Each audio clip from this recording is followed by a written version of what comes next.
चलिए उस कहानी में चलते हैं जिसने एक बैरिस्टर को महात्मा बना दिया। तो एक अकेला आदमी इतने बड़े साम्राज्य को चुनौती कैसे दे सकता है? इसकी शुरुआत होती है एक अपमान से। बात है 1893 की। एक 23 साल का नौजवान वकील मोहनदास गांधी फर्स्ट क्लास का टिकट लेकर ट्रेन में चढ़े। लेकिन एक गोरे यात्री की शिकायत पर एक अफसर ने उन्हें डिब्बे से बाहर जाने को कहा। गांधी ने शांति से जवाब दिया, मेरे पास फर्स्ट क्लास का टिकट है।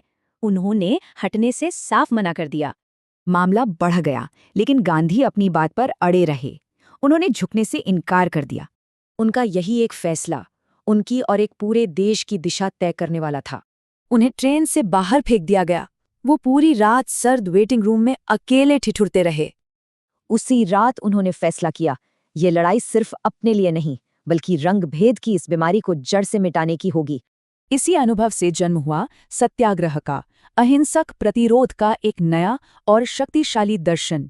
भारत में इसकी पहली बड़ी परीक्षा थी 1917 का चंपारण सत्याग्रह। वहां किसानों से जबरदस्ती नील की खेती कराई जाती थी। गांधी के अहिंसक आंदोलन के सामने सरकार को झुकना पड़ा। ये दबे कुचले किसानों की एक ऐतिहासिक जीत थी।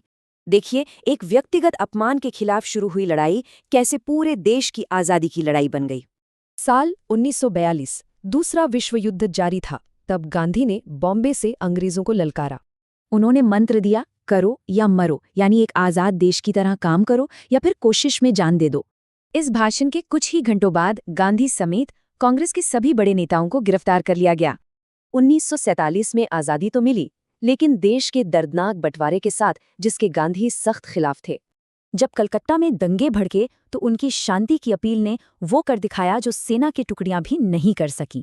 30 जनवरी 1948, उनका आखिरी दिन, मीटिंग्स, प्रार्थना और भविष्य की प्लानिंग में बीता। शाम के 5:10, प्रार्थना सभा के लिए देर हो रही थी, तो वो लॉन से शॉर्टकट ले रहे थे।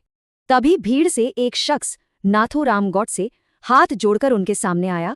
गोडसे ने गांधी के साथ चल रही एक लड़की को हटाया और अपनी पिस्तौल से 3 गोलियां दाग दीं। गिरते हुए उनके मुंह से बस 2 शब्द निकले, हे राम। उनके हाथ तब भी प्रार्थना में जुड़े थे। महात्मा गांधी का शरीर नहीं रहा, लेकिन उनकी चिता की लपटों में उनकी आत्मा अमर हो गई।